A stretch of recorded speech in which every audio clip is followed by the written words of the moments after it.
నమస్తే, welcome to hit TV. నేను శ్వేత. ఈరోజు మనం ఒక గొప్ప వ్యక్తి దగ్గర ఉన్నాము. ఆయన గురించి చెప్పాలంటే ఒక్క మాటలో చెప్పలేము. ఎందుకంటే ఒక చిన్న అసిస్టెంట్ డైరెక్టర్గా మొదలైన ఆయన కెరియర్ పెద్ద జర్నలిస్ట్గా ఎంతోమందికి స్ఫూర్తిదాయకం.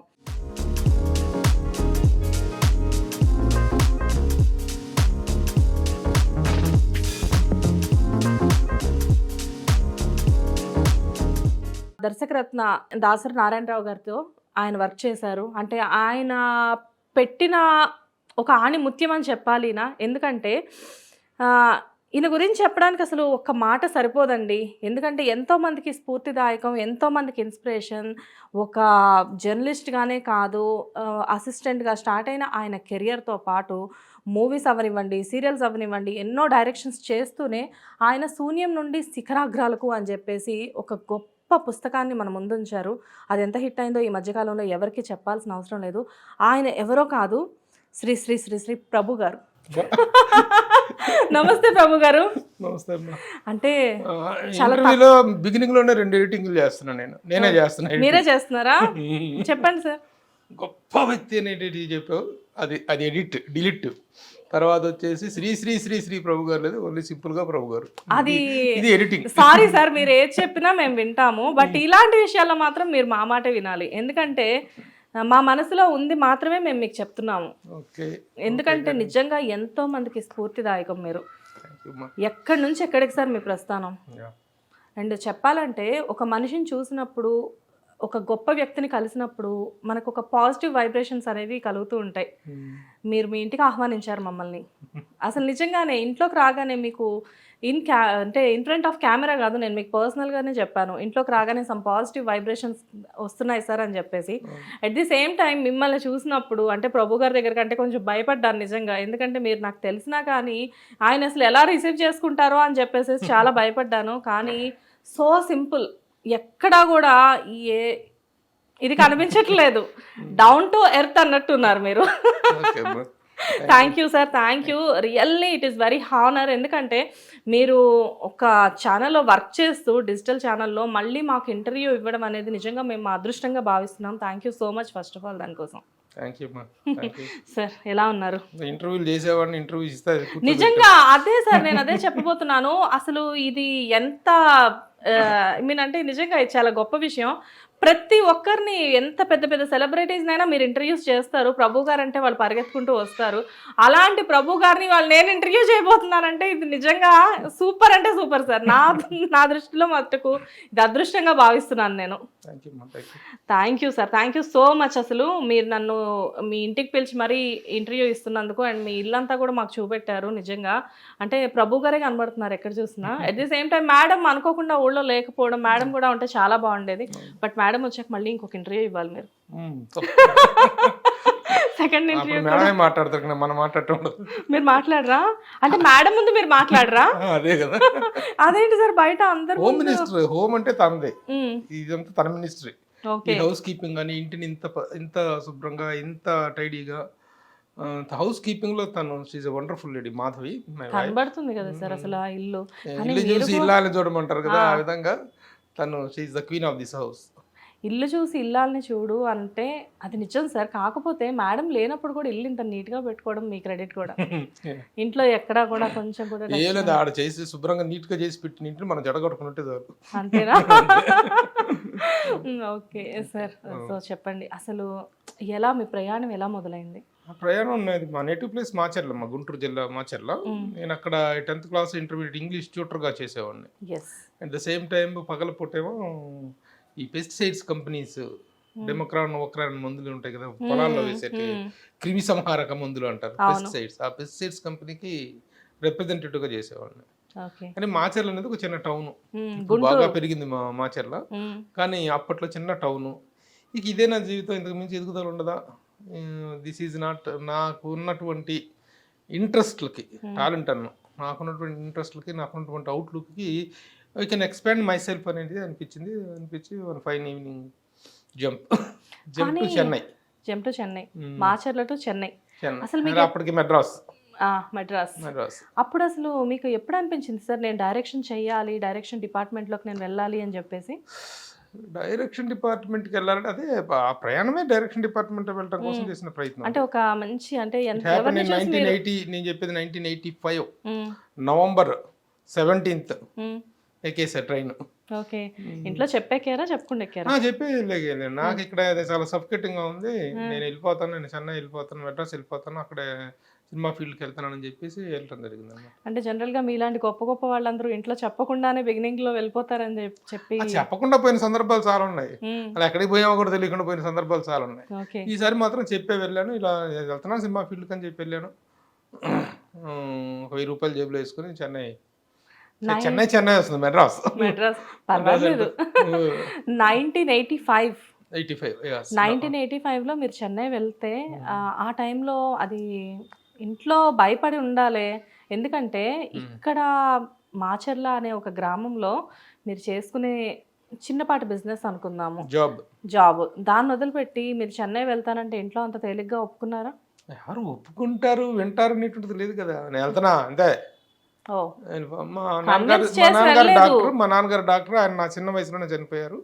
అమ్మ, 2 అన్నయ్యలు, అక్కయ్యలు, నేను లాస్ట్ వాడిని. ఇంకా అప్పట్లో ఏముంది, చెప్పినా వినే రకం కాదు కదా. ఇంకా అందులో అబ్జెక్షన్ చేయడానికి కూడా ఏం లేదు, అప్పటికి డిగ్రీ పూర్తి అయిపోయింది, ఏం చేయాలో తెలియట్లేదు, ఖాళీగా ఉన్నాం. ఇప్పుడున్నంత వైడ్ ఇది లేదు అప్పట్లో, ఉద్యోగ అవకాశాలు కానీ ఉద్యోగం చేయాలన్న ఆసక్తి కానీ ఏం లేదు. అందులో ఇది కాదు మన ఫీల్డ్, ఇంకొంచెం బెటర్ దీంట్లోకి వెళ్ళాలన్నట్టు దీంతో వెళ్ళిపోయాను. కొద్ది రోజులు నిరీక్షణ, 3 నెలలు నిరీక్షణ తర్వాత వడ్డీ రమేష్ గారితో పరిచయం ఏర్పడటం.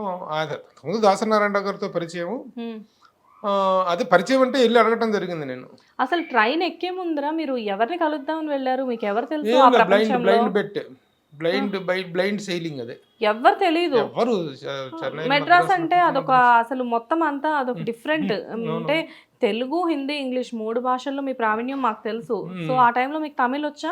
తమిళ్ లేదు, అక్కడ పోయిన తర్వాత అసిస్టెంట్ డైరెక్టర్ అక్కడ సెటిల్ అయిన తర్వాత నేర్చుకున్నాను. ఓకే, అసలు భాష రాదు, మన ప్రాంతం కాదు, మన ఊరు కాదు, ఎవరు తెలీదు, ఏ ధైర్యంతో వెళ్ళారు సార్ మీరు అక్కడికి? అవన్నీ తెలిస్తే వెళ్ళలేమమ్మా, తెలియకపోవటమే ధైర్యం. తెలియకపోవడమే ధైర్యం. కొన్ని విషయాల్లో మనం ఏమీ తెలియకుండా దూసుకు వెళ్ళిపోవడం కూడా కరెక్టే అంటారా? అలా దూసుకు వెళ్ళి ప్రభు గారు ఇప్పుడు ఇలా కూర్చున్నారా? ఎంతో మందికి ఇన్స్పిరేషన్ అయ్యి. అంటే చెన్నై వెళ్ళిపోయారు, చెన్నై వెళ్ళిన తర్వాత అసలు ఫస్ట్ మీరు ఏంటి అక్కడ మీ మీటింగ్ ఎవరిని ఫస్ట్ వెళ్ళాము? ఒక తెలిసిన వాళ్ళ ఇంట్లో పేయింగ్ గెస్ట్ గా ఉన్నాను. అంతకుముందు నేను చెన్నైతో మద్రాసుతో నాకు పరిచయం ఉంది కాస్త. అంతకుముందు నేను మద్రాసులో ఒక పబ్లికేషన్స్ లో బాయ్ టు మేనేజర్ దాకా పనిచేశాను. అన్ని నేనే అనమాట. అందుకే పనిచేసిన తాలూకు తెలిసిన వాళ్ళు ఉన్నారు, వాళ్ళ ఇంట్లో పేయింగ్ గెస్ట్ గా ఉంటాను, మీ ఇంట్లో ఉంటాను, నేను సినిమా ఇండస్ట్రీలో ట్రై చేసుకుంటాను అంటే, నువ్వు ఎక్కడన్నా సందడిగా ఉంటుంది, ఉండవై బాబు మేము కాదన్నా అన్నారు. ఆ విధంగా మనీ ఆర్డర్ రాగానే వాళ్ళకి డబ్బులు పే చేయటం, వాళ్ళ ఇంట్లో పేయింగ్ గెస్ట్ గా ఉంటాం, ఈ బయట సినిమాల అవకాశాల కోసం ప్రయత్నిస్తాం. దాసనారాయణరావు గారిని కలవటం, ఆయన రేపు కల్పించే, ఆయన బిజీలో ఆయన ఉండరు అప్పట్లో, మరి అసలు చాలా బిజీయెస్ట్ పర్సన్ దాసనారాయణరావు గారు అంటే. చాలా తిరగటం జరిగిందనమాట. అప్పుడు ఆయనతో తిరుగుతున్న టైంలో ఒకరోజు ఆయన కలవటం కోసం వెళ్తే, ఆయన ఇక్కడ లేరు, వడ్డీ రమేష్ గారు ఆఫీస్లో ఉన్నారు, విజయమాధవి పిక్చర్స్ ఆఫీస్లో ఉన్నారు అన్నారు. అక్కడికి వెళ్తే అక్కడ కూడా మళ్ళీ దాసనారాయణరావు గారు కనిపిస్తారు, సార్ నమస్కారం సార్ అన్నాను. అప్పటికి జేబులో డబ్బులు అయిపోయినాయి, తినడానికి కూడా ఇంత చేతిలో చిల్లర ఖర్చులు కూడా, టీ తాగడానికి కూడా డబ్బులు లేని పరిస్థితి అనమాట. వస్తుంటాయి కానీ లేట్ అవుతుంటుంది కదా ఖర్చులు. కనిపించాను, సార్ గురుగారు నమస్కారం సార్ అన్నాను. బాబు నువ్వు 11వ తారీఖున కనిపించమ్మా అన్నారు. ఇంకా అలా కళ్ళమ్మ నీళ్ళు వచ్చేస్తున్నాయి, ఏం చేయాలో అర్థం కావట్లేదు. అలా ఏడ్చుకుంటూ బయటకు వచ్చాను. బయటకు వచ్చేసి అక్కడ వడ్డీ Madhavi pictures office, Vijayamadhavi pictures office, అలా ఆఫీసు ఇల్లు 2 పక్కనే ఉంటాయి. ఆయన రమేష్ గారి రెసిడెన్స్. ఆయన అలా ఆఫీసులో నుంచి వచ్చి, ఇంట్లో నుంచి బయటకు వచ్చి ఆఫీసు పిట్టగోడ మీద చేయి పెట్టుకొని ఇలా పాన్ బరాక్ నవ్వులతో అలా నిలబడున్నాడు. ఆ పర్సనాలిటీ చూసి ఈయన వడ్డీ రమేష్ అయ్యి ఉంటారు అనుకున్నాను, కానీ నేనేం వెళ్ళలేదు ఆయన దగ్గరికి. మరి అది that is the game changing moment అనమాట. ఆయన ఇలా తిరిగేసి వచ్చి, ఇంట్లో నుంచి ఇలా తిరిగేసి వచ్చి ఆఫీసులో నేను నిలబడ్డ దగ్గరకు వచ్చి నిలబడ్డారు. ఆయన నిలబడి కారు మీద చేయి పెట్టుకొని ఇలా పాన్ బరాక్ నవ్వులుతూ ఉంటే, అప్పుడు నేను మెల్లిగా దగ్గరికి, సార్ నమస్కారం సార్, మాది మాచర్లండి, ఇట్లా అసిస్టెంట్ డైరెక్టర్గా చేయడానికి దాసనారాయణ గారి దగ్గర కోసం వచ్చాను సార్, ఆయన రమ్మన్నారు కానీ లేదంటున్నారు సార్, తర్వాత కలవమన్నారండి అని చెప్పాను.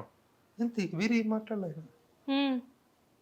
హరిచంద్రరావు, ఆయన చాలా గంభీరంగా ఉంటాడు మనిషి, ఒక రాయల్ ప్రొడ్యూసర్ వడ్డీ రమేష్ గారు అంటే. హరిచంద్రరావు అంటే ఎగ్జిక్యూటివ్ డైరెక్టర్ నందం హరిచంద్రరావు గారు. ఆయన పిలిచి ఈ అబ్బాయి అసిస్టెంట్ డైరెక్టర్ చేస్తాంట, నేను చెప్పానని చెప్పు గురుగారికి అన్నాడు. అంటే దాసనారాయణ గారికి.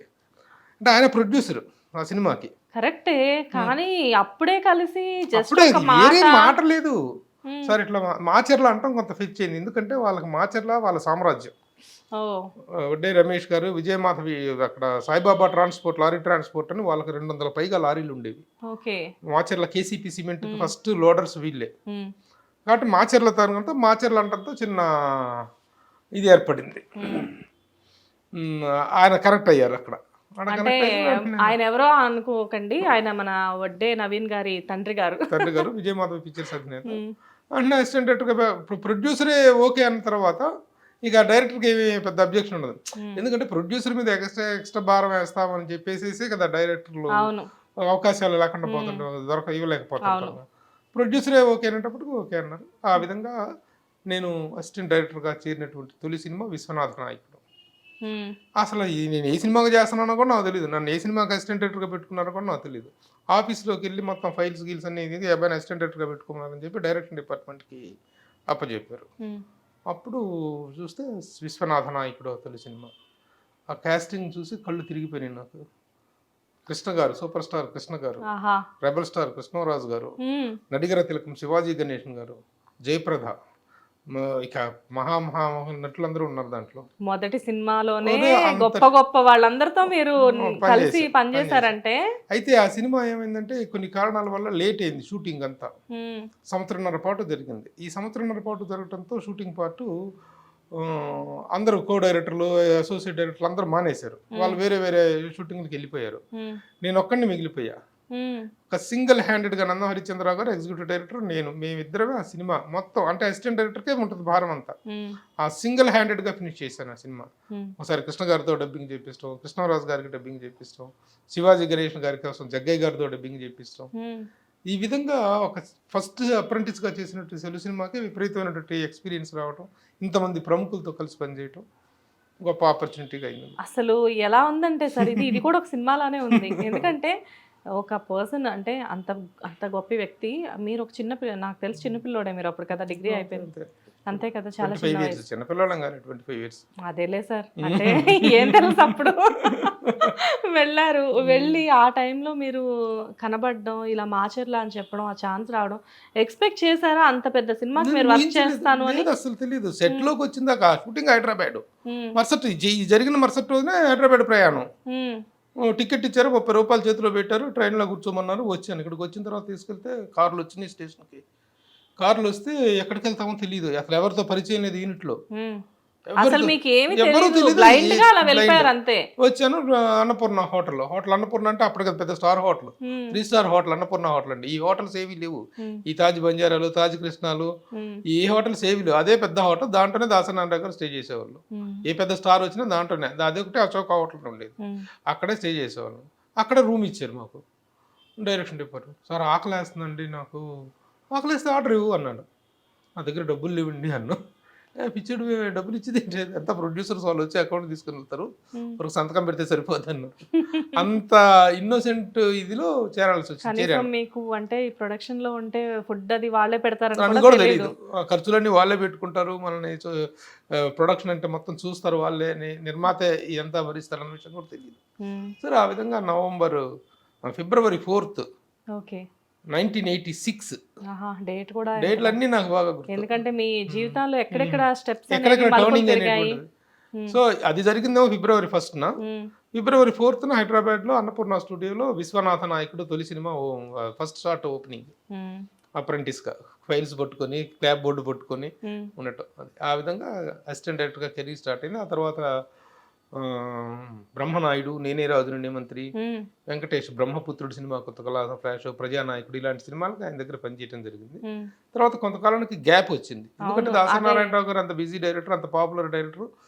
ఒక సినిమా ఒప్పుకున్నారంటే ఒక 25 మంది పడిపోయేవాళ్ళు, సార్ మేము చేస్తాం. అదే అంత కాంపిటీషన్ లో కూడా మీరు అసిస్టెంట్ డైరెక్టర్ గా ఉండడం అనేది చాలా గొప్ప విషయం. అంత కాంపిటీషన్ లో రావడం, వరుసగా 4 సినిమాలు చేయడం జరిగింది. సరే ఈ మధ్యలో గ్యాప్ వచ్చింది. ఆ టైంలో శివరంజనిలో రిపోర్టర్ పోస్ట్ ఖాళీ ఉంది. అప్పుడు శివరంజని, ఉదయం పత్రికలు కూడా దాసనారాయణరావు. అదే అనుకోతున్నా, ప్రభు గారు అసిస్టెంట్ డైరెక్టర్ గా ఉన్న ప్రభు గారు సడన్ గా జర్నలిస్ట్ గా ఎలా మారారు శివరంజని పత్రికకి అని చెప్పేసి. అదే అదేం జరిగిందంటే దాసరి నారాయణరావు గారు బాగా బిజీ అవ్వడంతో ఆయన దగ్గర మళ్ళీ నెక్స్ట్ ఛాన్స్ రాలా. ఓకే. ఆయన చేయటం నెంబర్ ఆఫ్ ఫిల్మ్స్ చేస్తున్నారు. నాగార్జున మజ్ను ఒకవైపు నడుస్తుంది షూటింగ్, వెంకటేశ్వర బ్రహ్మపుత్రుడు ఒకవైపు నడుస్తుంది. అప్పటికి మీరు దాసరి నారాయణ గారితో ఎన్ని సంవత్సరాల నుంచి జర్నీ అదే కొనసాగిస్తారు? కదా అప్పుడే చెప్తాను, నేను చెప్తుంది ఇదే టైం. అదే 86లో జాయిన్ అయిన స్టూడెంట్. 86 అయిపోయింది, 87 అయిపోయింది, 88 టైంకి ఇక నేను సార్ ఖాళీగా ఉండాల్సి వచ్చింది. అప్పుడు కార్ లో వెళ్తూనే ఒక్క మాటతో కన్విన్స్ చేసేసారు అని చెప్పి తెలిసింది. అవునవును. అప్పుడు నేను దాసనారాయణ గారిని కలుద్దామని వెళ్తా ఉన్నాను. కొంచెం మనకి దమ్ము అలవాటు ఉంది, సిగరెట్ కాల్చుకునే అలవాటు ఉంది. మీకా? టీ తాగి సిగరెట్ ముట్టించుకుందాం అనుకుంటే ఎందుకు గురువు గారు ఎదురవుతారు, మళ్ళీ కార్లో కూర్చుంటే కప్పు కొట్టుందని సిగరెట్ కూడా కాల్చుకుంటా వెళ్ళకుండా నడుచుకుంటా ఆ రోడ్లో వెళ్తానని ఆయన కారు ఎదురు వచ్చింది. రోడ్ నెంబర్ 14లో ఉండేవారు ఆయన అప్పుడు, బంజారా హిల్స్లో. నేను ఎదురు వెళ్తున్నాను, నన్ను చూడగానే కారు ఆపారు. అందరం పరిగెత్తి కారులో కూర్చున్నాను. కారు అలా వెళ్తుంది, జూబిలీలు చెక్ పోస్ట్ దగ్గర లెఫ్ట్లో టర్నింగ్ తిరిగింది. ప్లేస్ కూడా ఆ అప్పు ఎక్కుతున్న టైంలో మెల్లిగా అడిగాను, గురుగారు శివరంజని రిపోర్టర్ పోస్ట్ ఖాళీ ఉందంట, నేను చేస్తాను సార్ అన్నాను. ఎందుకన్నా తెలియదు, జర్నలిజం గురించి కాదు, ఖాళీగా ఉన్నాము, జర్నలిజం గురించి ఏదో పెద్ద అవగాహన ఉండి కూడా కాదు, ఖాళీగా ఉన్నారు. కానీ జర్నలిజం ఎందుకు? అప్పుడు అది దానికి ఒక కారణం ఉంది, అంటే మీ ఆర్థిక పరిస్థితులు కూడా అనుకోవచ్చా? అంతేగా మరి. ఈ రోజు కొన్ని షూటింగ్లు నేను పూర్తి స్థాయి అసిస్టెంట్ డైరెక్టర్ కాదు సినిమాలకి. బ్రహ్మపుత్రుడు, నేనే రాజు నేనే మంత్రి, బ్రహ్మపుత్రుడు, ప్రజానాయకుడు, ఈ సినిమాల షూటింగ్ల దగ్గరికి వెళ్తే మధ్యాహ్నం పొద్దున టిఫిన్, మధ్యాహ్నం భోజనం గడిచిపోయాయి. సాయంత్రం పూట ఏదో పస్తులు ఉండటమో లేకపోతే ఏదో ఒక కాస్త కోస్త తినేసి పడుకోవటం ఇట్లాగా ఉండేది. అలాంటి పరిస్థితి ఉన్న టైంలో ఇక శివరంజనిలో రిపోర్టర్ పోస్ట్ ఖాళీ ఉందని మా ఊరమ్మ అక్కడ పనిచేస్తూ లక్ష్మి అని దాన్ని చెప్పింది, రిపోర్టర్ పోస్ట్ ఖాళీ ఉంది, నువ్వు ట్రై చేయొచ్చు కదా అని. అప్పుడు వెళ్ళి అడిగాను, సార్ శివరంజని రిపోర్టర్ పోస్ట్ ఖాళీ ఉందంట కదా సార్, నేను చేస్తాను సార్ అన్నా. ఓకేరా చేరుకు, నేను పోయి చెప్పాను, నేను చెప్పాను చెప్పు చేయని పో అన్నాడు. అంతే. That is how I turn as a journalist. అంటే నేను అసిస్టెంట్ డైరెక్టర్గా చేరింది ఒక మిరకిలెస్. తర్వాత జర్నలిజంలోకి రావడం కూడా ఒక చాలా వెరీ మూమెంటల్గా జరిగింది. వెంటనే జాయిన్ అయ్యాను, శివరంజని రిపోర్టర్గా జాయిన్ అయ్యాను. అప్పుడు ఆయన కూడా చూస్తున్నారు, ఒక మంచి యాక్టివ్ రిపోర్టర్ అవడం కావాలి శివరంజనికి అని చూస్తున్నారు అనమాట.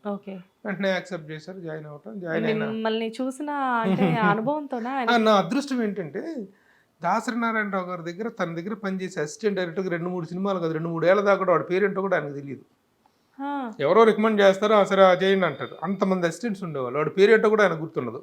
అట్లాంటిది నేను చేరిన 10 రోజులకే ఏ జరిగినా సరే వాడే ఆ ప్రభుని పిలవండి, రా ప్రభు రైట్ రా క్లాప్ కొట్టు.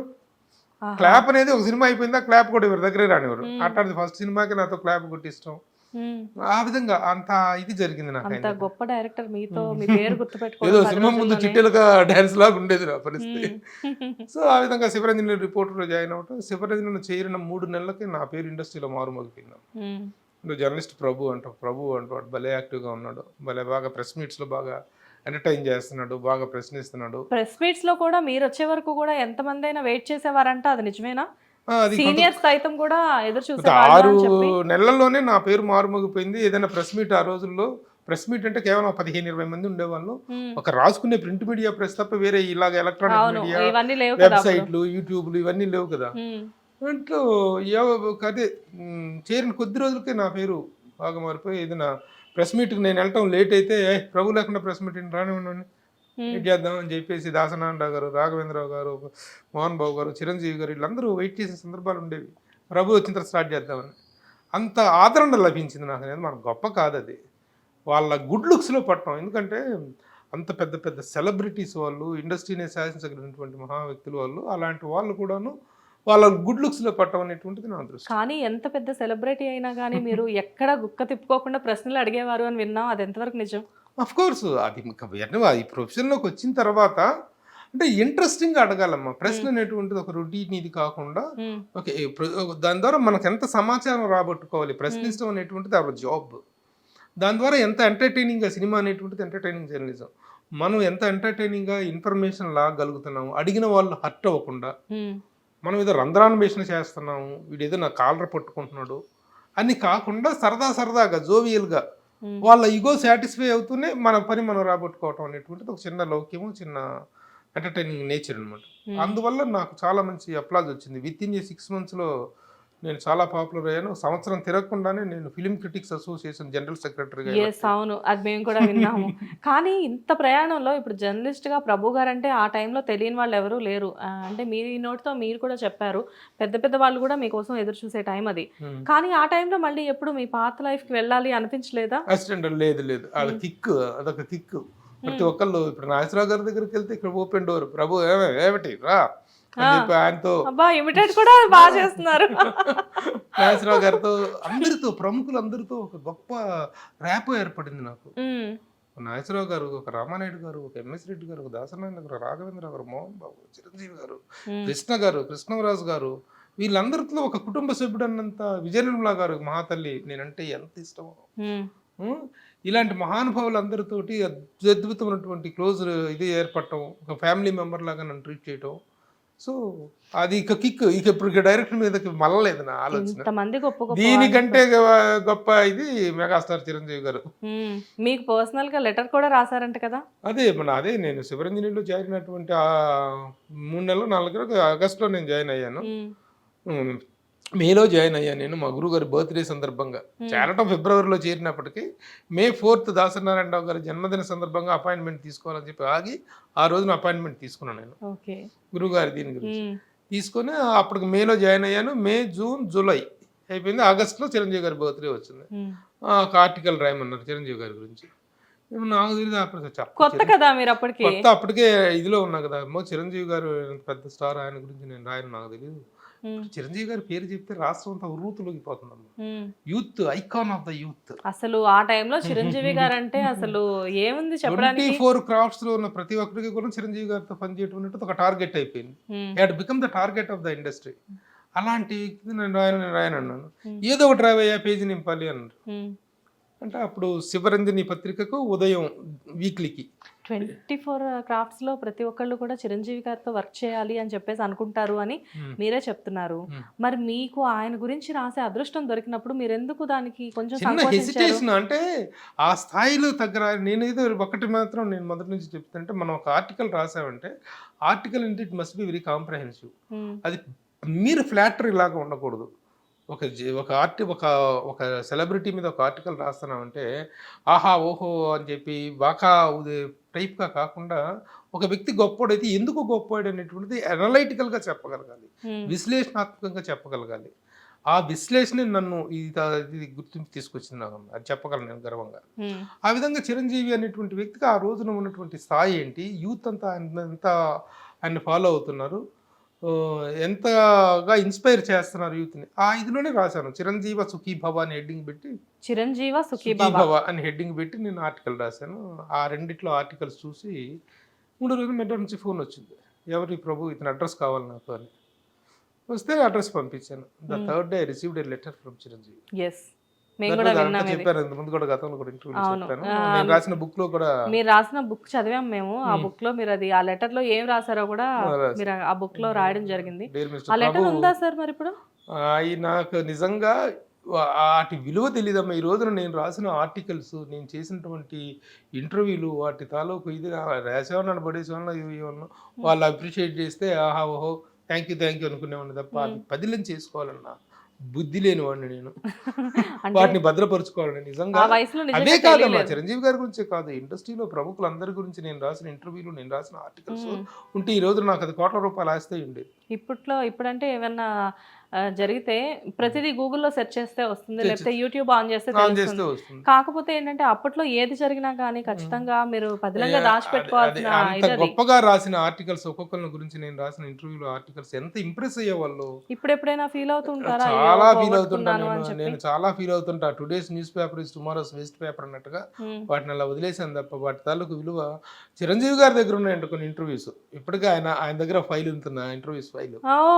అట్లాగే చిరంజీవి గారి ఫ్యాన్స్ చాలా మంది దగ్గర, పవన్ కళ్యాణ్ ఫ్యాన్స్ దగ్గర నా ఇంటర్వ్యూస్ ఉన్నాయి ఇప్పటికే. సో అవన్నీ ఫ్యాన్స్ దాచిపెట్టుకునే కొన్ని, కానీ నా దగ్గర అంటూ ఏమి లేవు. ఇంతమంది గొప్ప గొప్ప వ్యక్తులతో మీరు వర్క్ చేశారు కదా, అసలు ప్రభు గారి ఫేవరెట్ ఎవరు ఇండస్ట్రీలో? అట్లా చెప్పలేము, ఒక్కొక్క యాంగిల్లో ఒక్కొక్కరికి దగ్గర అయ్యా నేను. దాసరి నారాయణ గారు ప్రభు అంటే దాసరి, దాసరి అంటే ప్రభు అనేటువంటిది ఇండస్ట్రీలో ప్రతి ఒక్కరికి తెలిసిన విషయం. అవును, మాకు కూడా నన్ను చూడగా దాసరి నారాయణ గారే అంటారు, ఆయన చూడగానే ప్రభువుని చూడగానే నా ఫేస్ సూపర్ ఇంపోజ్ అవుద్ది అందరికి, నా మొహం అందరి కళ్ళలో కనిపించుద్ది అని చెప్పేసి అనేవారు దాసరి. అవును. ఇక అట్లాగే అందరితో కూడా నాకు ఒక గట్టి ర్యాప్ ఉంది. అంటే ఇప్పుడు నాగేశ్వరరావు గారిని ఎలా లైక్ చేస్తారు, రామారావు గారిని ఎలా లైక్ చేస్తారు అనుకుంటే వాళ్ళు ఏ ఇదిలో వాళ్ళకు ఒక నిష్ణాతులుగా ఉన్నారో, ఏ రంగాల్లో వాళ్ళకంటూ ఒక ఇది ఉంది. వాళ్ళ యాంగిల్లో మనం ఎంతవరకు వాళ్ళకి దగ్గర అయ్యాం, ఆ పరంగా అందరితో నేను మెయింటైన్ క్లోజ్ ర్యాపోస్. అవును. అండ్ ఇప్పుడు అంటే శివరంజని పత్రికతో జర్నలిజంలో అడుగు పెట్టేసేసి జర్నలిజంలోనే ఒక కొత్త ట్రెండ్ సెట్ చేశారు మీరు. అంటే ప్రతి జర్నలిస్ట్ ఏదైనా ఒక క్వశ్చన్ అడగడానికి సంకోచిస్తున్నారు అనే టైంలో మీరు డైరెక్ట్గా వెళ్ళి కట్టే కొట్టే తెచ్చే అన్నట్లు మాట్లాడేసి వచ్చేవాళ్ళంట, అవునా? అట్లా లేదమ్మా, అది చిన్న నా మీద ఒక చిన్న కాంట్రవర్షియల్ బ్రాండ్ ఉండేది. అంతేనా? ఉంది. అంటే నేను నిజంగా చెప్తున్నాను, ప్రశ్న అనేటువంటిది ఉండేది కాదు. ఎవరు మాట్లాడే వాళ్ళు కాదు. ప్రెస్ మీట్ పెడితే అది చిన్న ఇది పెడితే అది కూర్చోవటం, ఇది అడగటం, మీ షెడ్యూల్ ఎప్పుడు, షూటింగ్ ఎక్కడ చేశారు, ఆర్టిస్టులు ఎవరు, టెక్నీషియన్స్ ఎవరు, ఈ టెక్నికల్ డీటెయిల్స్ తప్ప సినిమాకి సంబంధించిన కంటెంట్ని ఇంట్రెస్టింగ్గా పాఠకుడికి ఇవ్వాలి అనేటువంటి ఇదిలో ఎవరు అడిగేవాళ్ళు కాదు. చాలామంది కొంతమంది సీనియర్ జర్నలిస్టులు ఉన్నారు. ఇప్పుడు నేను వాళ్ళకంటే పెద్ద పుడింగ్ని లేకపోతే పెద్ద మేధావిని అని చెప్పటం కాదు, ఆ ఇనిషియేషన్ ఉండేది కాదు. ఆఫ్టర్ మై ఎంట్రీ తర్వాత ఆ ఇన్సిడెంట్స్ను ఒక్కొక్క ప్రశ్న, నేను అడిగిన ప్రశ్నల తాలూకు జవాబులు పేజీలు నింపేవి బ్రహ్మాండంగా. సినిమా పేజీలు అప్పుడప్పుడే స్టార్ట్ అవుతున్నాయి డైలీ పేపర్స్లో కానీ అప్పుడు పత్రికలు కూడా ఎంత గొప్ప పత్రికలు ఉండేవి. శివరంజని, జ్యోతిచిత్ర, ఈనాడు, సితారా, సినిమా రంజని, ఆంధ్ర, అలా కాకుండా అన్ని పత్రికలకి డైలీస్ ఉండేవి. డైలీస్ పత్రికలకి అన్నిటికీ కూడా సినిమా అనుబంధాలు ఉండేవి. అనుబంధమైన పేజీలు, డైలీ పేజీలు స్టార్ట్ అయినాయి. అలాంటి సమయంలో రాసుకోవడానికి బోల్డ్ అంత మ్యాటర్ నా ప్రశ్నల ద్వారా ఇచ్చాను నేను. అందుకేనా సార్ మీరు వచ్చే వరకు కూడా ఎంత పెద్ద డైరెక్టర్ అయినా, కంటెంట్ వచ్చేది కాదు, ఎక్కువ కంటెంట్ వచ్చేది కాదు. కూర్చున్న తర్వాత ఒక చక్కని డిస్కషన్ లాగా, చక్క చర్చ లాగా, సరదాగా ప్రెస్ మీట్లు సాగిపోయినటువంటి రోజులు అవి. కానీ ఎందుకు మీ మీద ఒక రకమైన విమర్శలు ఏమున్నది? అదే ఇలానే ప్రభు గారు అది అంతేగా. ప్రశ్న అనేటువంటిది, ప్రశ్న అడిగినప్పుడు అది ఇష్టపడిన వాళ్ళు ఉంటారు. తర్వాత కొంతమంది మీరు నన్ను ఇట్లా ప్రశ్నించారు, నేను హర్ట్ అయ్యానంటే దానికి హర్ట్ అవ్వటం ఎందుకు, దానికి సమాధానం చెప్పచ్చు. ఒక ప్రశ్న మాత్రమే, ఒక ఉత్తమ ప్రశ్న మాత్రమే ఉత్తమమైన సమాధానం తీసుకొస్తుంది. మీరు అడిగిన ప్రశ్నలు ఎవరికైనా ఇబ్బంది కలిగించాయా సార్? ఇబ్బంది కలిగించటం నా ఏమి కూడా కాదు. నేను మొదటి నుంచి అదే చెప్తా, సినిమా జర్నలిజం అనేటువంటిది ఇట్స్ ఎంటర్టైనింగ్ జర్నలిజం, సరదాగా ఉండేటువంటి జర్నలిజం తప్ప ఇక్కడ ఎవరు స్మగ్లర్లు, హత్యలు, దోపిడీలు, దొంగతనాలు చేసే వాళ్ళు ఎవరు ఉండరు ఇక్కడ. నేర సామ్రాజ్యం కాదు ఇది. లేకపోతే రాజకీయాలు ఏమి ఉండవు ఇక్కడ. కళాకారులు, ఆర్టిస్టులు, సృజనాత్మకత, క్రియేటివిటీ ఉండేటువంటి ఫీల్డ్. ఇలాంటి ఫీల్డ్లో రంధ్రాలమేషన్లే ఉండవు. కాకపోతే నేను ఒక విషయంలో మాత్రం నేను ఎవరిని కేర్ చేసేవాడిని కదా, సినిమా ఇండస్ట్రీకి సంబంధించినటువంటి సమస్యల విషయంలో మాట్లాడటం విషయంలో కానీ, cinema industry shifting Hyderabad, Madras నుండి హైదరాబాద్ స్వరాష్ట్రానికి చిత్ర పరిశ్రమ తరలింపు అనేటువంటిది నేను జర్నలిస్ట్గా జాయిన్ అయిన బిగినింగ్ డేస్లో స్టార్ట్ అయింది. ఆ విషయంలో మాత్రం నేను చాలా ఫైట్ ఇచ్చాను. చాలా పెద్ద వాళ్ళతోటి వాదోపవాదాలు చేసేవాడిని. ఆ విషయం అక్కడ నాకు కాంట్రవర్షియల్ ఇది వచ్చింది. ఏం చేస్తున్నారు మెడ్రాస్, హైదరాబాద్ స్వరాష్ట్రానికి రావాల్సిన బాధ్యత లేదా, ఇక్కడ లేనిదేంటి, ఇక్కడ వాతావరణం ఎంత గొప్ప వాతావరణం హైదరాబాద్. ఒక్కసారి ఇప్పుడు వెళ్ళి చూడండి, ఒక్కళ్ళు ఎవరైనా సరే. మా చెన్నై, ఇప్పుడు చెన్నై అయింది కదా, ఈ చెన్నై వెళ్ళి చూడమనండి, అక్కడ ఉన్న ట్రాఫిక్ పొల్యూషన్ కానీ, అక్కడ ఉన్నటువంటి సఫకేషన్, హ్యూమిడిటీ, ఇవన్నీ దారుణంగా అనమాట. ఆ రోజున నిజంగా ఇండస్ట్రీ ఇక్కడికి షిఫ్ట్ అవ్వబట్టే ఈ రోజున ఇండస్ట్రీ ఇంత ఇదిగా ఉంది, ప్రతి ఒక్కళ్ళు కలకల్లాడుతున్నారు. అక్కడ ఒకరోజు షూటింగ్ చేస్తే మనుషులు టైర్డ్ అయిపోతారు, డీహైడ్రేట్ అయిపోతారు. అలాంటి వాతావరణంలో జరిగినంత కాలం జరిగింది. ఓకే, మద్రాసులో బేస్డ్ కానీ చిత్ర పరిశ్రమ అనేది డెవలప్ అయింది. కలకట్టాలో ఫస్ట్ మన తెలుగు సినిమాలు అనేటువంటిది కలకట్టాలో, కొల్హాపూర్లో అక్కడిక్కడ జరిగినటువంటిది మెడ్రాస్గా సెంట్రలైజ్ అయింది. తర్వాత కర్ణాటక వాళ్ళ రాష్ట్రానికి వెళ్ళిపోయింది కన్నడ చిత్ర పరిశ్రమ. మలయాళీస్ వాళ్ళ దీనికి వెళ్ళిపోయి వాళ్ళు అక్కడ డెవలప్ చేసుకున్నారు ఇండస్ట్రీని. ఎక్కడ డెవలప్ చేసుకోకుండా మనమైనా ఉంది ఇక్కడ. ఎందుకు వై కాంట్ వి? ఇక్కడ ప్రభుత్వం ఇన్ని రాయితీలు కల్పిస్తుంది, ఇన్ని వసతులు కల్పిస్తుంది, ఇన్సెంటివ్స్ ఇస్తుంది, సబ్సిడీలు ఇస్తుంది. అలాంటప్పుడు వై కాంట్ వి కమ్ అనేటువంటిది ఒక పెద్ద సంధి సమయం. అది నేను బాధ్యతగా ఫైట్ చేసేవాడిని. అక్కడ నాకు చాలా కాంట్రవర్షియల్ పేరు వచ్చింది, but I didn't care that. ఆ టైంలో మీకు భయం వేయలేదా సార్? ఎందుకంటే ఒక చిన్న స్థాయి నుంచి ఎదిగి నేను ఈ పరిస్థితుల్లో ఉన్నాను ఇప్పుడు ప్రస్తుతం. కానీ ఇండస్ట్రీ విషయంలో ఇంతగా నేను ఫైట్ చేస్తున్నాను. ఎవరి దగ్గర నుంచైనా నాకు ఏమైనా ఇబ్బందులు ఎదురవుతాయేమో అని. అంత స్థాయిలో ఉండేది కాదమ్మా. ఆ ఫైట్ అనేటువంటిది మనం ఒక విషయాన్ని ప్రొజెక్ట్ చేయటమే తప్ప సినిమా ఇండస్ట్రీలో భయపట్టాలు అందులో ఎవరైనా పర్సనల్గా దాడి చేస్తే, ఎవరైనా వ్యక్తిగత విషయాల్లో తలదూర్చితే, ఏ హీరో ఎవరితో తిరుగుతున్నాడు, ఏ హీరోయిన్ ఎవరితో ఉంది, ఇట్లాంటి what I say keyhole journalism అంటారు. అలాంటి కీహోల్ జర్నలిజం చేస్తే మనం భయపడాలి. వ్యక్తిగత విషయాలకు ప్రభు గారు చాలా దూరం అని అయితే విన్నాము. ఎగ్జాక్ట్లీ. వ్యక్తిగతంగా ఎవరి ఇమోషన్స్ వాళ్ళేమ్మా. ఒక హీరో హీరోయిన్ కలిసి తిరుగుతున్నట్టు వాళ్ళకి ఏ జత కుదిరింది, వాళ్ళకి లైక్ మైండెడ్నెస్, వాళ్ళకి గ్రోన్ అప్ పీపుల్, వాళ్ళకి పోయి మనం ఇలా తిరగటం అది అది ఇది అని చెప్పి మనం నీతులు చెప్పాలా? ఎవరి ఇమోషన్స్ వాళ్ళవి. అంటే జనరల్ గా ఆ టైంలో ఏంటంటే ఇలాంటివి చాలా పెద్ద పెద్ద హాట్ టాపిక్స్. ఎందుకంటే జనాలు కూడా చాలా ఇంట్రెస్టింగ్ గాసిపింగ్ అనేటువంటిది గాసిపింగ్ అనేది ఇప్పటికీ కూడా చాలా వరకు జరుగుతుంది. అంటే పీపుల్ గాసిప్ అంటే ఎక్కడైనా కానీ చాలా ఇంట్రెస్టింగ్ గా ఉంటారు. కానీ అప్పట్లో జర్నలిస్టులు ఎవరు కూడా ఇలాంటి గాసిప్స్ వైపు వెళ్ళాలి అంటే చాలా ఆచితూచి వ్యవహరించేవారని చెప్పేసి విన్నాము. అంటే ఇది రాసే పత్రికలు వేరుగా ఉండేవి. ఇది మెయిన్ స్ట్రీమ్ జర్నలిజంలో ఎప్పుడు అలా ఉండేది కాదు. ఒక తప్పుడు హెడ్డింగ్ పెట్టినా, ఒక తప్పు మాట రాసినా సరే ఐ ఫీల్ ఎ లాట్. ఒక సందర్భంలో ఒక మాట నేను రాసాను, ఎంత పశ్చాత్తాపడ్డానో అది దానికి నేను ఇప్పటికైనా నేను క్షమాపణ చెప్పుకుంటాను. రాత్రి సినిమాలో రాత్రి ద రాంగోపాల్ వర్మ రాత్రి సినిమాలో రేవతి గారు వాళ్ళది. ఆ సినిమాలో హీరోయిన్ గా ఒక అమ్మాయి పేరు ఏదో ఉంది. హీరోయిన్ రాత్రి మూవీలో రేవతి గారే కదా? రేవతి కాదమ్మా, రేవతి కాదు, ఏదో ఉంది ఒక అమ్మాయి పేరు. నార్త్ అమ్మాయి, ఊర్మిళ కూడా కాదు, రేణుకా సహాని ఏదో ఉంది. కాదు కదా, రేణుకా సహాని కూడా కాదు, ఒక అమ్మాయి. అయితే ఆ అమ్మాయి ఆ సినిమాకి 1,50,000 అడిగిందంట. నేను దానికి రాత్రికి 1,50,000 అడిగిన రేణు అనేది హెడ్డింగ్ పెట్టా. అది ఓవర్ ల్యాప్ గా వెళ్ళిపోయింది. అంటే రాత్రి సినిమాలో నటించినందుకు 1,50,000 డిమాండ్ చేసిందని చెప్పడం నా ఉద్దేశం. అంతే తప్ప దాంట్లో చిన్న చమత్కారం ఉందిలే, చిన్న ఫన్ ఉంది కదా అనుకొని పెట్టాను. కానీ తర్వాత అది ఎంత బ్యాడ్ సెన్స్ క్రియేట్ చేసింది. రాత్రికి 1,50,000 అడిగిన పేరు గుర్తురావట్లా అంటాం. నిజంగా to my ethics I felt very humiliated and very very. అది మీరు కావాలని పెట్టింది కాదు, ఇది ఓవర్ ల్యాప్ వెళ్ళింది, తర్వాత రిపెంటెడ్. కాబట్టి అది కాదు. ఇండస్ట్రీకి సంబంధించిన కాంట్రవర్సీస్ ఉన్నాయా, ఎవరిని కేర్ చేయలే. చాలా ఘాటైన విమర్శలు, ఘాటైన ప్రశ్నలు అడిగి నిలదీసి రాసిన వాడిని నేను. 1998లో నాకు జర్నలిస్ట్గా బెస్ట్ జర్నలిస్ట్గా నంది అవార్డు వచ్చింది. ఆ సంవత్సరం నేను ఫోకస్ అని ఒక శీర్షిక పెట్టాను. ఆ శీర్షిక ద్వారా నేను చేసిన ఇంటర్వ్యూలు సెన్సేషన్ ఇండస్ట్రీలో. ఆ సంవత్సరం నాకు బెస్ట్ జర్నలిస్ట్గా అవార్డు వచ్చింది. సో ఇప్పటికీ మీరు చేసే ప్రతి ఇంటర్వ్యూ సెన్సేషనే. ప్రభు గారి ఇంటర్వ్యూ అంటే మొత్తం అంటే ఎక్కడా పౌజ్ చేయకుండా మొత్తం అంతా చూస్తూ ఉంటాం మేము. అంత క్లియర్గా ఉంటాయి మీ క్వశ్చన్స్. అంటే మీనంటే ఎక్కడైనా కానీ ఎవరి ఇంటర్వ్యూలో అయినా కానీ కొంతలో కొంత నాన్ సెన్స్ ఉంటుంది అంటారు. బట్ నాన్ సెన్స్ అనేది ఏమీ ఉండదు అక్కడంతా. కంప్లీట్ ఎంత గొప్పగా ఉంటుందో తెలియదు కానీ నాన్ సెన్స్ అనుకుంటే చాలు. That is what I feel. ఒక ఇంటర్వ్యూలు చేసేటప్పుడు కానీ మనకు ఇంటర్వ్యూ ఇవ్వటం అనేటువంటిది ఇచ్చిన వాడికి ఒక ఎంటర్టైన్మెంట్ లాగా ఉండాలి.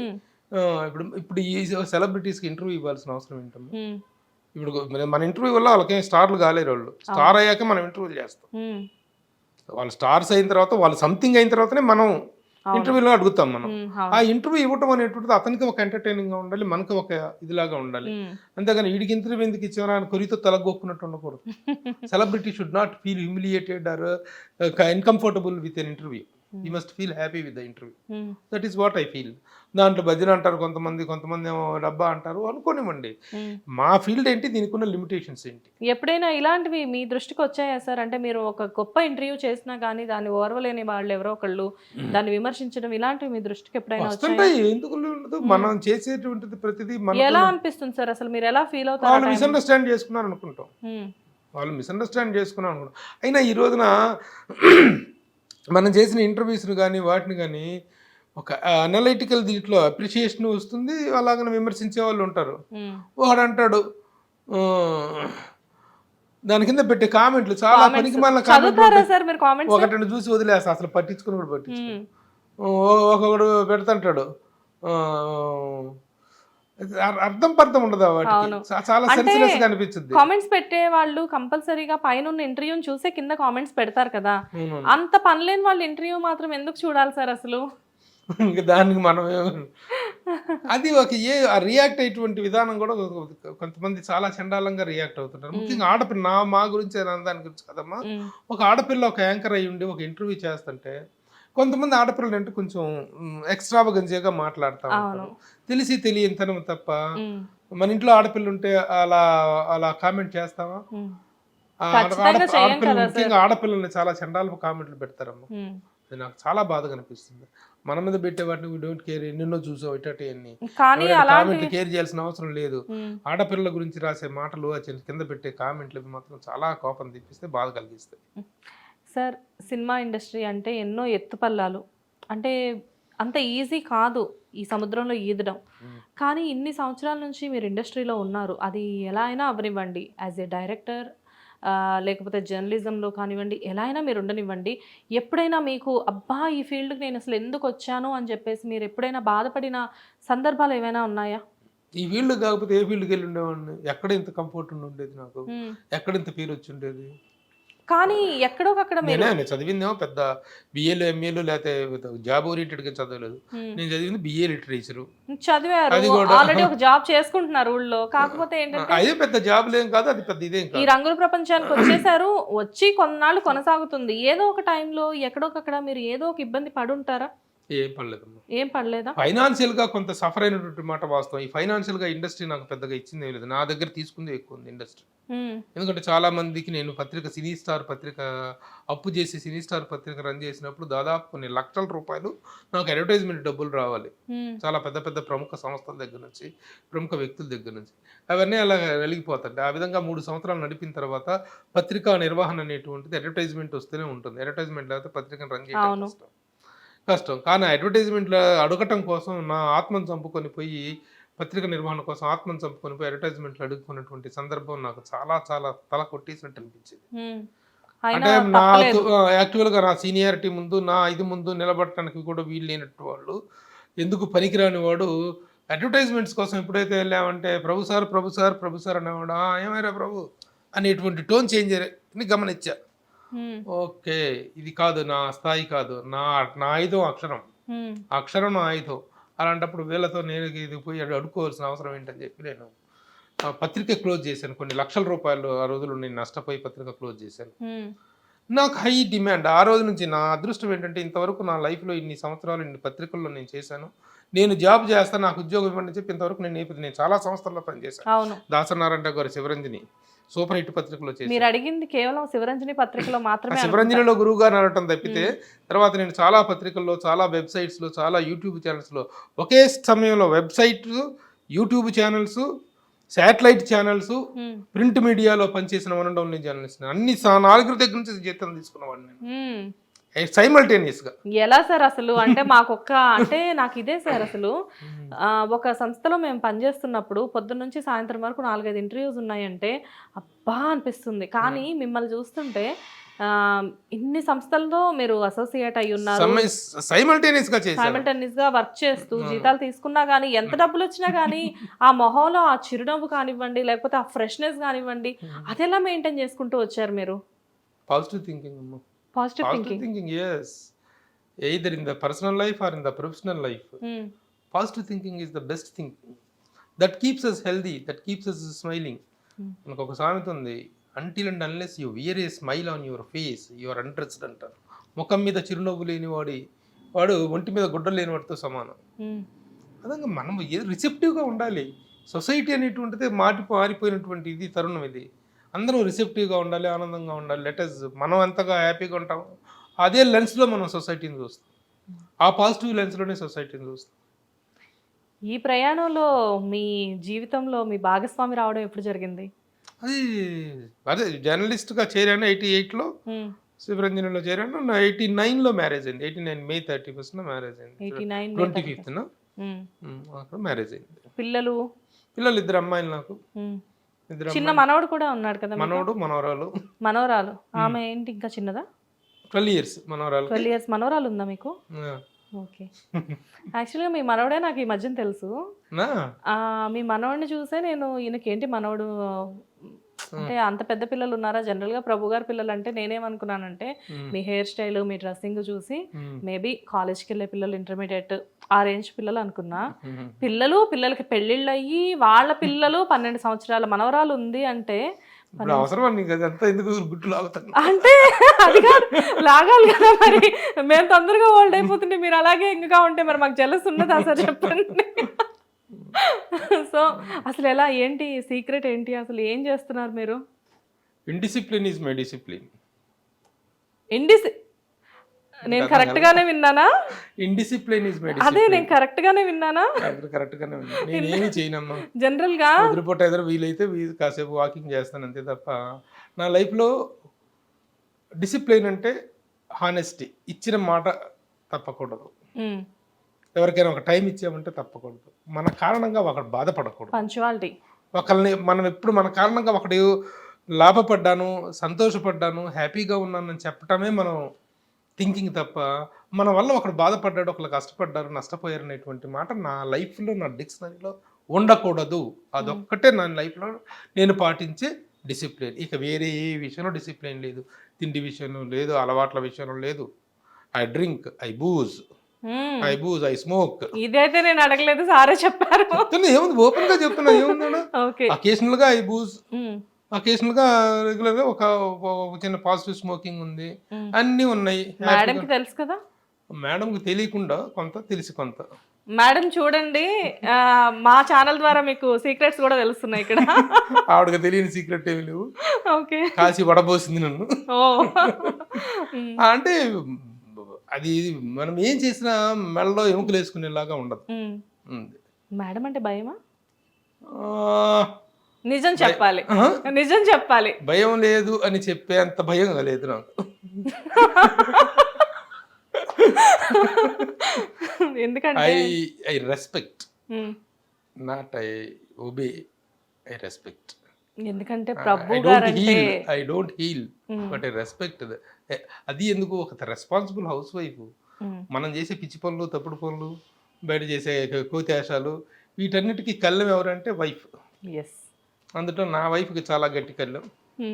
Is very very very disciplined. నా దగ్గర లేని డిసిప్లిన్స్ అన్ని తన దగ్గర ఉన్నాయి. ఎస్, అవును. And she is very kind hearted also. ఎందుకంటే మేము విన్నాం ఆవిడ గురించి, కోవిడ్ టైంలో కూడా పొద్దున్నే లేచి అసలు ఆ రోజున కోవిడ్ టైంలో తను చేసిన సర్వీస్ అమ్మా, పొద్దున్నే లేచి దాదాపు ఒక 150-200 మందికి ఒక గంగాలంలో ఇంట్లో ఉన్న చిన్న స్టవ్ మీద, గ్యాస్ స్టవ్ మీద వంట చేసి నేను కూరగాయల కోసం ట్రై చేసేవాడిని. నేను ఇద్దరం కలిసి మార్నింగ్ 10 కల్లా మొత్తం ఒక 100-150 ప్యాకెట్లు కట్టుకొని, 200 ప్యాకెట్లు కార్లు కట్టుకొని, అవి తీసుకెళ్ళి కారులో వేసుకొని, వెనక డిక్కీలో వేసుకొని, అవన్నీ తీసుకెళ్ళిపోయి నిమ్స్ హాస్పిటల్లో అక్కడ రోడ్ల మీద బెచ్చగాళ్ళకి వాళ్ళకి ఇది సప్లై ఇచ్చేవాళ్ళం అనమాట. ఆ విధంగా సెకండ్ కోవిడ్లో మొత్తం ఎంత సర్వ్ చేసి అంత చేసాం. చాలా చాలా గొప్పగా చేసింది. అలాగే ఇప్పటికీ కూడా తను రోడ్ల మీద తనది ఒక డిఫరెంట్, ఒక్కొక్కళ్ళు ఒక్కొక్క డిఫరెంట్ థింకింగ్. రోడ్లు ఉడిచే వాళ్ళని గురించి మాట్లాడుతుంది తను.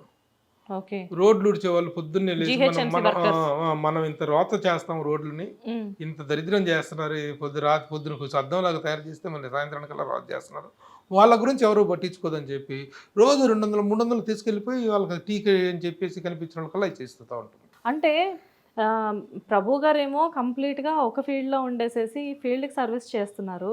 మేడం ఏంటంటే హౌస్ వైఫ్ అని మీరు చెప్తున్నారు కానీ but she is not a normal housewife. అంత సోషల్ వర్క్ చేస్తున్నారు బయట ఆవిడ. కానీ ఇవన్నీ కూడా ప్రభు గారు ఎంకరేజ్మెంట్ లేకుండా అయితే సాధ్యం కావు కదా. ఇందులో ఎంకరేజ్మెంట్ ఏముంది అక్కడ చేయడానికి? అంటే అఫ్కోర్స్ నా యాటిట్యూడ్ నాకుంది. ఇప్పుడు నా దగ్గరకు ఎవడైనా చిన్న హెల్ప్ గురించి వచ్చినా సరే, మా జర్నలిస్ట్ కమ్యూనిటీలో కానీ ఎక్కడైనా ఏదైనా ఉందనుకుంటే ప్రతి ఒక్కరు నన్ను అడుగుతారు, అన్న ప్రభు. అవును, యాక్చువల్గా ప్రభు గారు మాకు కూడా తెలియని సహాయాలు ఎన్నో చేశారు. కాకపోతే ఇన్ ఫ్రంట్ ఆఫ్ కెమెరా మేము అన్నీ చెప్పలేము.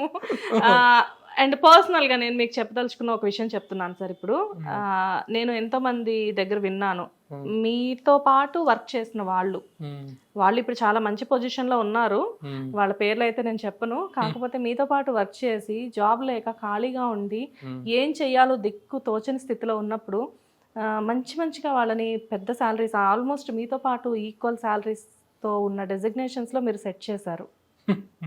ఒక్క మాటతో, అది కూడా వాళ్ళు మిమ్మల్ని హెల్ప్ అడగగానే ఆ ఒక్క నిమిషం కూడా ఆలోచించకుండా ఏదో ఒకటి మీ చేతనైన సహాయం చేస్తారు, కానీ ఎవరికి మనకెందుకులే అని చెప్పేసి చెప్పరు. లేదమ్మా, అది చెయ్యాలమ్మా మనం. నాకేంటంటారంటే మనకు దేవుడు ఒక పొజిషన్ ఇచ్చాడు, ఒక ఇదిలో ఇచ్చారు. ఇప్పుడు ఎంతో మందికి సెలబ్రిటీస్ని చూడటం అనేటువంటిది ఒక ఇది, వాళ్ళు కనీసం కలవలేరు, జీవితాంతం ట్రై చేసినా కూడా. ఒక చిరంజీవి గారిని కలవటం, ఒక బాలకృష్ణ గారిని కలవటం, ఇది చేయటం. But we are given that chance, we are given that opportunity. ఇండస్ట్రీలో ఇంతమంది ప్రముఖులతోటి ఇంటరాక్ట్ అయ్యి వాళ్ళందరితో సన్నిహితంగా మెసినటువంటి అవకాశం మనకి ఇచ్చారు ప్రముఖులందరితో. అంటే తను ఉండలేని చోట మనకు ఒక ప్రాతినిధ్యం ఇచ్చాడు, అరే ఈ హెల్ప్ చేయరా అని చెప్పి. అది ఆ అవకాశం ఉండి కూడా హెల్ప్ చేయటానికి కానీ సహాయం చేయటానికి ముందుకు రాని వాడు దేవుడిచ్చిన అవకాశాన్ని దుర్వినియోగం చేసినట్టే. That is what I feel. అదే వైఫ్ అండ్ హస్బెండ్స్ ఇద్దరు కూడా ఒకే పడవలో ప్రయాణం చేస్తూ, అంటే ఆఫ్ కోర్స్ ఎవరైనా కానీ ఒకటే పడవలో ప్రయాణం చేస్తారు, but at the same time ఎక్కడొకక్కడ చిన్న చిన్న హెల్పింగ్ నేచర్స్ అనేవి ఇద్దరికి ఉండవు, ఎక్కడో ఒకటి చిన్న చిన్న మార్పులు అనేది ఉంటాయి. కానీ తను ఎక్కడ అంటే మనకేమో ఒక లెక్కాపత్రం లేని వ్యవహారం, తను ఎట్లా వేసినా ఏం చేయాలనేటువంటి దీంట్లో ఏ పని చేసినా దాంట్లో పద్ధతి ఉండాలి.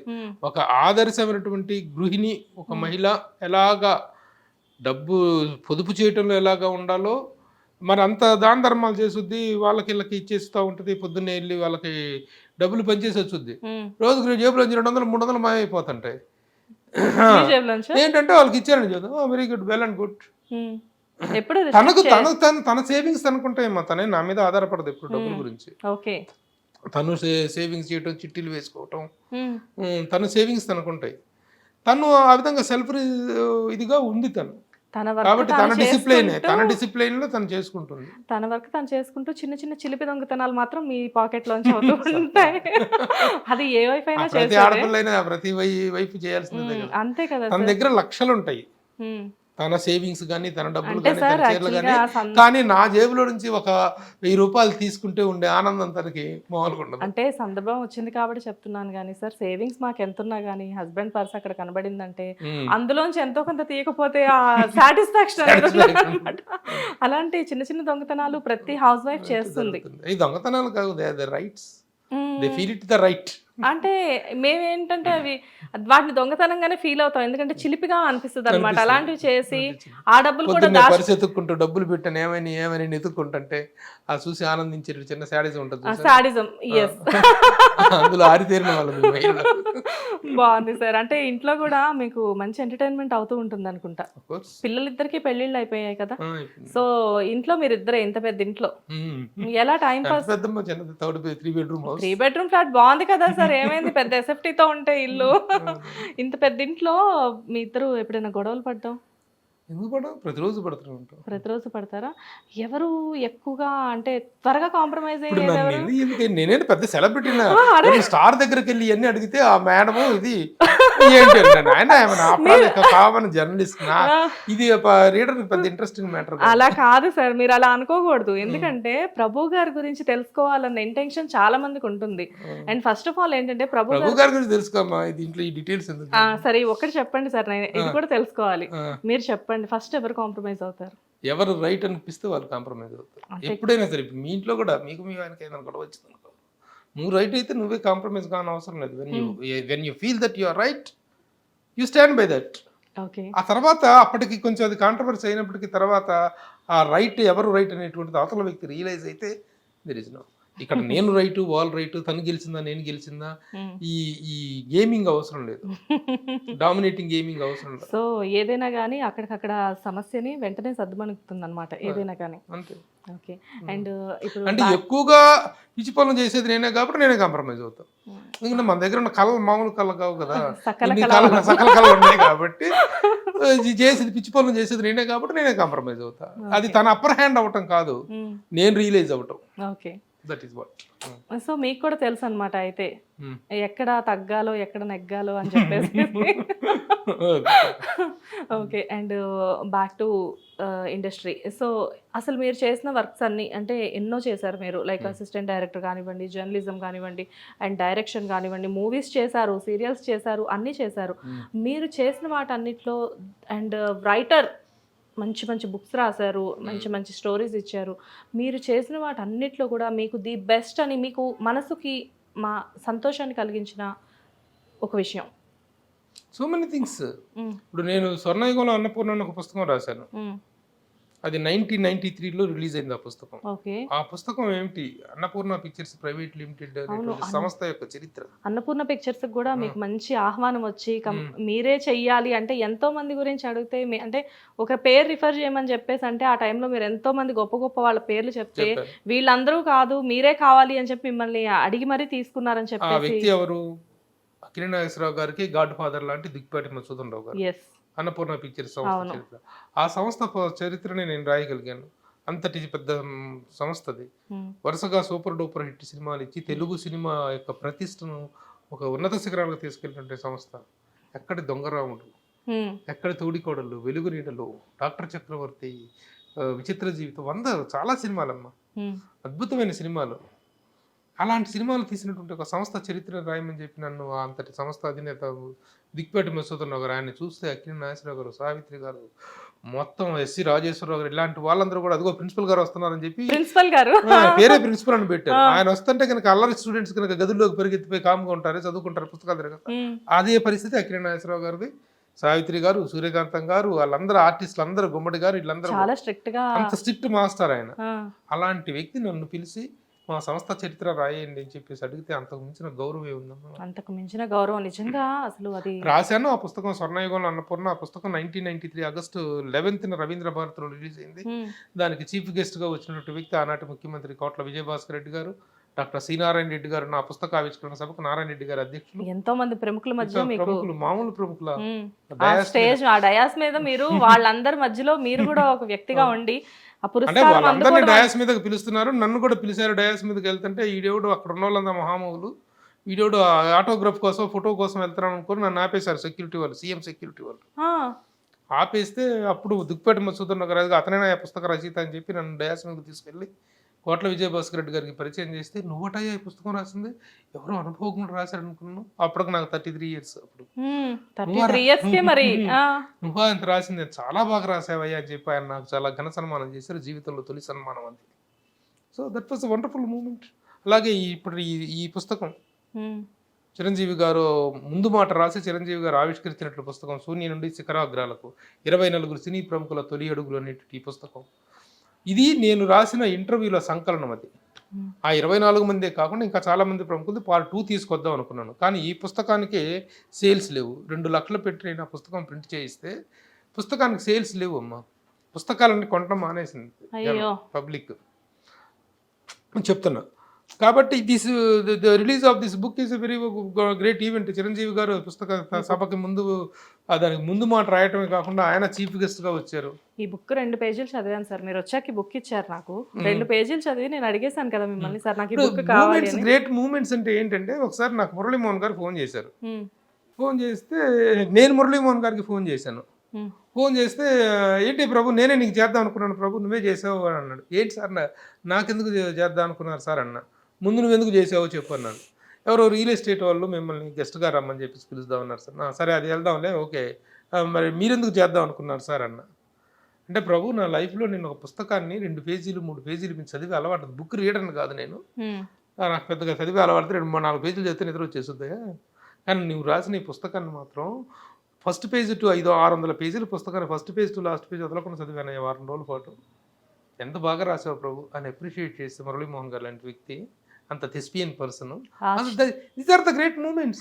నిజంగానే ఆ చేతులు అంత గొప్ప చేతులు సార్. ఎందుకంటే నిజమే, నేను కూడా పెద్ద రీడర్ని కాదు, జస్ట్ ఊరికే అంటే మాకు ఎంతసేపటికి ఇప్పుడు మొబైల్స్ చూసుకోవడం, వాట్సాప్లు, ఇన్స్టాస్ ఇలాంటివి చూసుకోవడం అలవాటు కదా. ఆ బుక్ చూస్తే నిజంగానే ఎప్పుడెప్పుడు ఇంటర్వ్యూ అయిపోతే ఎప్పుడెప్పుడు వెళ్ళి చదువుదామా అన్న ఎక్సైట్మెంట్ తోటి ఉన్నాను. అందరి జీవితాలమ్మా, అందరి జీవితాలు ఎంత గొప్పగా పైకి వచ్చారు, ఒక్కొక్కరు ఏ విధంగా కష్టపడ్డారు. అండ్ మీరు రాయడం కూడా అంతే గొప్పగా రాశారు, అంతే అద్భుతంగా రాశారు. ఒక జీవన చిత్రం అది. ఎందుకు సార్ మీకు ఆ పుస్తకం రాయాలి అని ఎందుకు అనిపించింది? ఈ పుస్తకం రాయటం అనేటువంటిది నేను రాసింది కాదు. నేను ట్రేడ్ గైడ్ అనే పత్రిక 2006 నుంచి 2010 వరకు ట్రేడ్ గైడ్ అనే పత్రికలోనూ cinegoer.com అనేటువంటి వెబ్సైట్, వీళ్ళిద్దరి కోసం అది రాశాను. అప్పుడు ఆ ఇంటర్వ్యూలు చేశాను. ఆ ఇంటర్వ్యూల సంకలనం ఈ పుస్తకం. ఓకే. కానీ ఎంత అద్భుతమైన పుస్తకం, కానీ ఇలాంటి పుస్తకంకి సేల్స్ లేకపోవడం అనేది చాలా బాధ. అది పుస్తకం బుక్ రీడింగ్ అనేటువంటి కాన్సెప్టే పడిపోయింది ఇప్పుడు, ఎవరు ఎక్కువగా చదవట్లేదు. ఎక్కడైనా కొంచెం డిసప్పాయింట్మెంట్ ఉందా మరి? ఏం లేదమ్మా, నేను దేనికి డిసప్పాయింట్ అవును, అసలు డిసప్పాయింట్ అనేటువంటి మాట మన లైఫ్లో ఉండకూడదు. Okay, we must refresh ourselves every moment. దేన్ని కూడా పెద్ద సీరియస్ గా తీసుకోరు మీరు అయితే? ఏమీ లేదు. నా మనవడు ఏడిస్తే మాత్రం నాకు బాధ, అంటే మాత్రం నాకు దట్ ఈస్ మై. మీ మనవడు అంటే మీకు చాలా గారాబం అని మాకు తెలుసు. ఆఖరికి ఆఫీస్ పిల్లలంటేనమ్మా, మనవడంటే కాదు, పిల్లలంటే ప్రాణం. పిల్లలంటే ప్రాణం. ఇద్దరు ఆడపిల్లలు ఇక్కడ కాదు, రోడ్డు మీద పిల్లలు పోతుంటే స్కూటర్ మీద తల్లి ఎక్కించుకుని పోతా ఉంటే నా పిల్లలకు సైగ చేస్తుంటా, ఆవిడకి సైగ చేస్తుంటా అనుకుని తంతారు వచ్చి నిన్ను అంట. పిల్లల్ని చూస్తే నాకు అంత ముచ్చట. పిల్లల్ని పువ్వుల్ని ప్రేమించినోడు ప్రపంచంలో దేన్ని ప్రేమించలేడు. yes we must love. yes, that is my weakness. And ఇది నిజంగా మేము మా హిట్ టీవీ తరపు నుంచి మీ ఇంటర్వ్యూ తీసుకోవడం అనేది చాలా అదృష్టంగా భావిస్తున్నాము. అండ్ ఎంతో మందిని ఎన్నో ప్రశ్నలు అడిగే ప్రభు గారిని నేను ప్రభు గారు ఎదురుగా కూర్చొని ప్రభు గారిని ఇంటర్వ్యూ చేయడం అనే గౌరవం నాకు దక్కింది అనుకుంటున్నా. నేను అక్కడే కొడుతుంది. నాకు లేదు సార్, నా అదృష్టం అమ్మా. నా లైఫ్ లో ఈ 30 సంవత్సరాల జర్నీలో ఒక జర్నలిస్ట్ గా ఒక పదవుల వైపు చూసుకున్నా సరే, నేను చేరిన ఆ సంవత్సరంకే నేను 1 year లోనే film critics association general secretary అయ్యా. ఆ తర్వాత 2 years లో ప్రెసిడెంట్ గా చేశాను. తర్వాత నంది అవార్డ్స్ కమిటీ మెంబర్గా 3 సార్లు చేశాను. సెన్సార్ బోర్డు మెంబర్గా 2 సార్లు చేశాను. 14th ఇంటర్నేషనల్ మీడియా కమిటీ చైర్మన్గా చేశాను. ఇక నాకు దక్కని అవార్డులు లేవమ్మా. రాష్ట్ర ప్రభుత్వ నంది అవార్డు మొదలుకొని రాష్ట్రపతి నుండి శంకరదయాళ శర్మ గారి చేతుల మీదుగా రాజీవ్ రత్న సద్భావన పురస్కారం తీసుకున్నాను. తర్వాత రాష్ట్రంలో నన్ను సత్కరించిన సాంస్కృతిక సంస్థ లేదు. వంశీ బర్క్లీ దగ్గర నుంచి, సినీ గోయర్ దగ్గర నుంచి, భరతముని దగ్గర నుంచి, ఇంకా యువకళావాహిని, ఈ విధంగా సాంస్కృతిక సంస్థలు అన్నీ కూడా నన్ను గుర్తించి గౌరవించాయి. So this is the wonderful life I have. Thank you sir, thank you so much. మీరు ఎంత చెప్పినా ఎంత కాదన్నా కానీ నిజంగానే ఇది మా ఛానల్ అదృష్టంగా మేము భావిస్తున్నాము. ప్రభు గారిని ఇంటర్వ్యూ చేయడం అనేది నిజంగా చాలా గొప్ప విషయం. ఆ అదృష్టాన్ని మాకు ప్రసాదించినందుకు చాలా థ్యాంక్స్. ఛానల్ అదృష్టం అనొద్దు, you are representing one channel. yes, whatever hit TV అనుకుంటే that hit TV. yes, you have ఎప్పుడు కూడాను yes, it is our pride moment అంతే. ఓకే, డెఫినెట్ గా సార్, ఛానల్ నుంచి నా అదృష్టంగా నేను భావిస్తున్నాను. ఎందుకంటే ప్రభు గారిని, సాక్షాత్తు ప్రభు గారిని ఇంటర్వ్యూ చేయడం అనేది నిజంగా గొప్ప విషయం. Thank you so much sir. Okay అమ్మా, నమస్తే. నమస్తే sir. Hit TV presents like, share, comment.